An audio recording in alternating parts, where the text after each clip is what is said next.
Assalamualaikum warahmatullahi wabarakatuh. Kami dari 12 MIPA 3. Saya Dinar Laila Faiza. Saya Arum Maulana Setiani. Saya Arifatul Rahman Hakim. Saya Bagus Sekianto. Saya Saya Bagas Aditya. Saya Adil Pamungkas. Saya Deswita Berliana.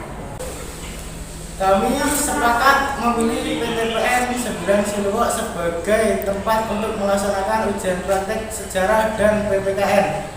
Kami memilih PTPN 9 Siluwak karena tempatnya lebih dekat dan akses jalannya lebih mudah, serta menarik sejarahnya untuk dipelajari.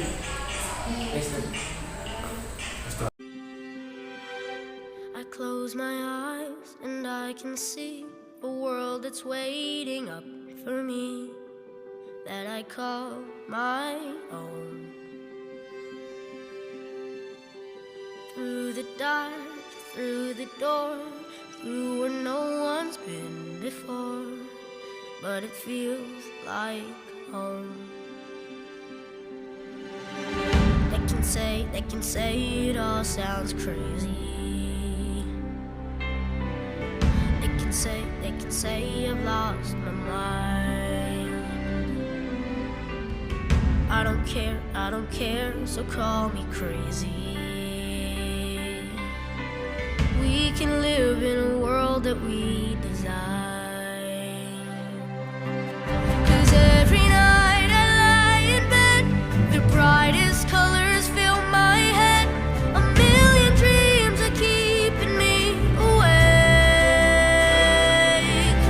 I think of what the world could be, a vision of the one I see. A million dreams is all it's gonna take.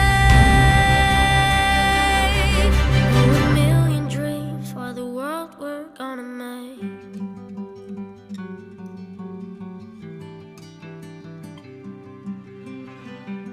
There's a house we can build. Every room inside is filled with things from far away.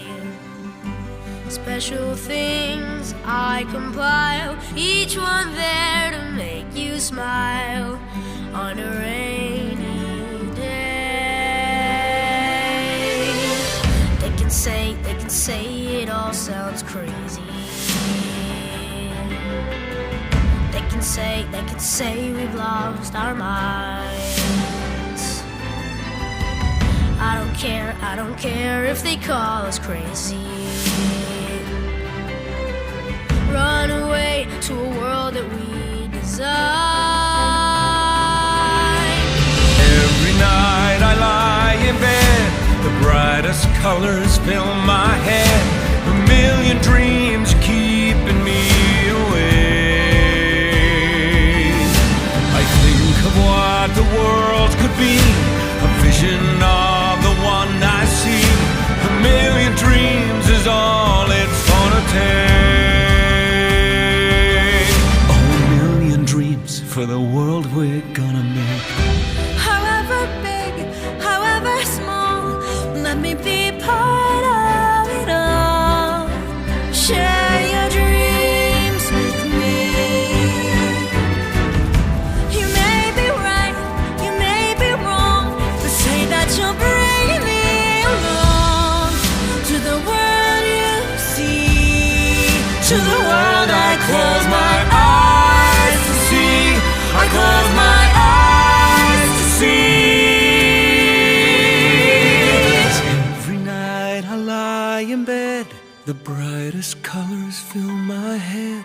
A million dreams are keeping me A million dreams, a million dreams. I think of what the world could be, a vision of the one I see. A million dreams is all it's gonna take. A million dreams for the world we're gonna make.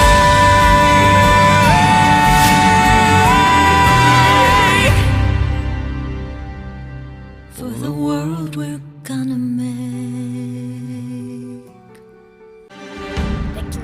They can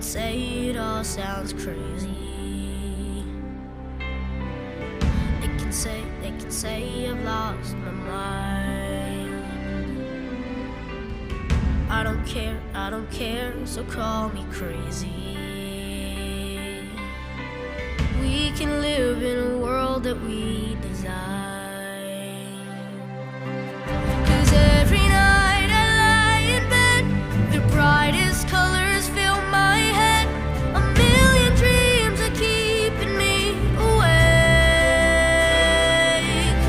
I think of what the world could be, a vision of the one I see. A million dreams is all it's gonna take.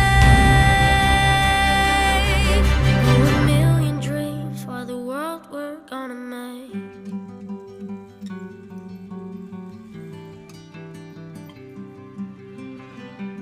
There's a house we can build. Every room inside is filled with things from far away.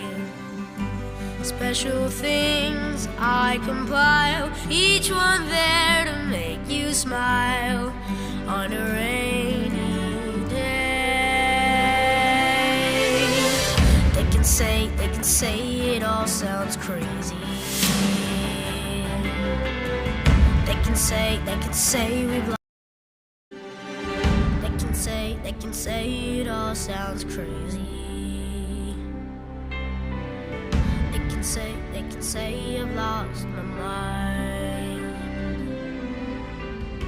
I don't care, so call me crazy.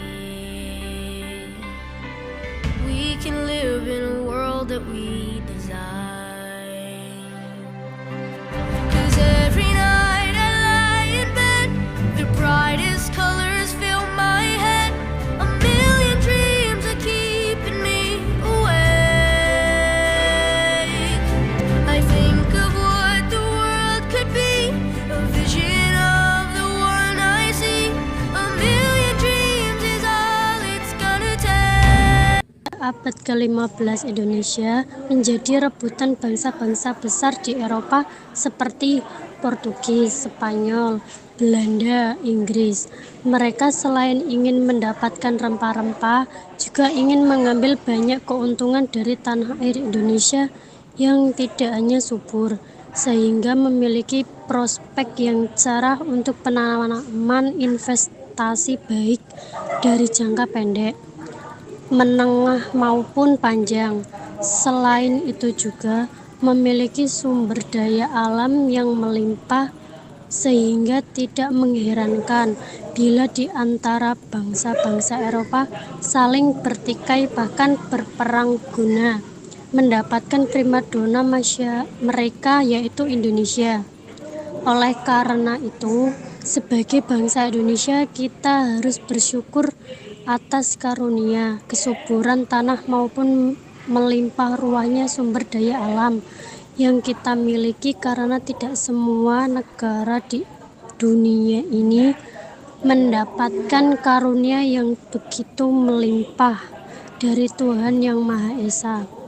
Bentuk dan syukur kita lakukan dengan mengelola sebasik baiknya sumber daya alam yang kita memiliki untuk kemakmuran bangsa Indonesia, dengan memperhatikan kelestarian lingkungan alam serta keanekaragaman hayati, juga ketersediaan sumber daya alam tersebut bagi generasi yang akan datang.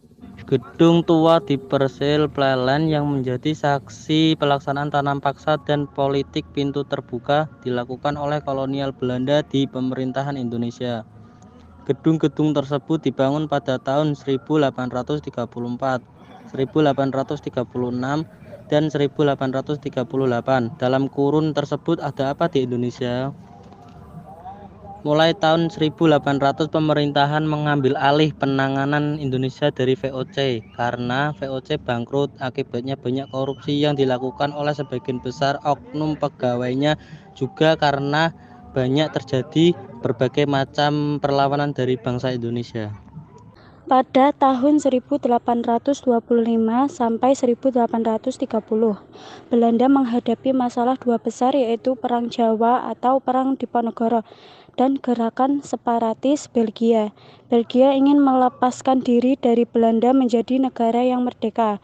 Dua peristiwa berikut banyak menguras banyak khas negara Belanda, sehingga khas negara Belanda tidak hanya kosong, bahkan minus. Untuk mengatasi kekosongan khas Belanda tersebut, muncul berbagai usulan, salah satunya dari Johannes van den Bosch yang mengusulkan diberlakukannya sistem tanam paksa. Usulan ini didasarkan pada kenyataannya bahwa bangsa Indonesia sejak dahulu kala sudah menjalin hubungan sinergis antara penguasa dan rakyatnya. Rakyat biasa melakukan angsum bulu bekti, yaitu memberikan sesuatu yang dimiliki kepada kuasa tanpa pamrih atau tanpa memiliki tujuan dan maksud tertentu, biasanya berupa hasil tanaman padi, jagung, ketela rambat.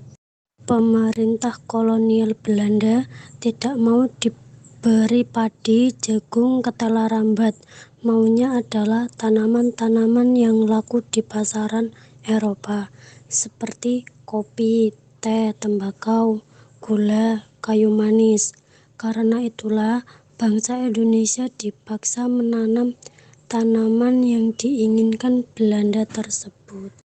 Lahan-lahan pertanian sejak tanam paksa tidak lagi digunakan untuk menanam padi, jagung, dan ketela rambat.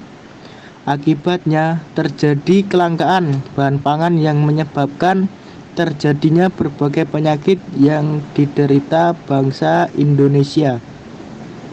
Di lain pihak, Belanda tidak butuh waktu lama berhasil menutupi minus kas negara Belanda. Bahkan income negara Belanda dapat mengalahkan Inggris yang memiliki lahan jajahan di mana-mana. Banyaknya kematian, kekurangan bahan makanan, dan menjamurnya kekacauan. Akibat hal tersebut menyebabkan golongan liberalis mengusulkan agar dihentikannya tanam paksa dan diganti dengan politik pintu terbuka. Di gedung-gedung tua Persil itulah pusat administrasi kegiatan tanam paksa menjadi politik pintu terbuka. Dalam politik pintu terbuka ini, Indonesia dibuka seluas-luasnya bagi investor untuk menanam investasinya di Indonesia di bidang perkebunan dan industri. Para investor negara yakin bahwa investasinya akan berhasil di Indonesia karena Indonesia tanahnya subur, memiliki sumber daya alam melimpah, serta tenaga kerja yang banyak. Sejak dahulu, Indonesia menjadi primadona bagi bangsa-bangsa besar. Kita sebagai bangsa Indonesia harus bangga dengan kondisi tersebut, karena semua negara di dunia ini memiliki tanah yang subur, sumber daya alam yang melimpah, masyarakat tertib, damai, walaupun terdiri dari beraneka macam suku bangsa. Politik pintu terbuka berhasil dengan sukses, tetapi nasib bangsa Indonesia belum berubah. Gedung-gedung tua Persil, Plelen dialihfungsikan, penggunaannya menjadi pusat administrasi politik pintu terbuka setelah politik tanam paksa dihentikan. Dari politik pintu terbuka itulah sekarang berkembang menjadi PTPN 9 Kebun Siluwok.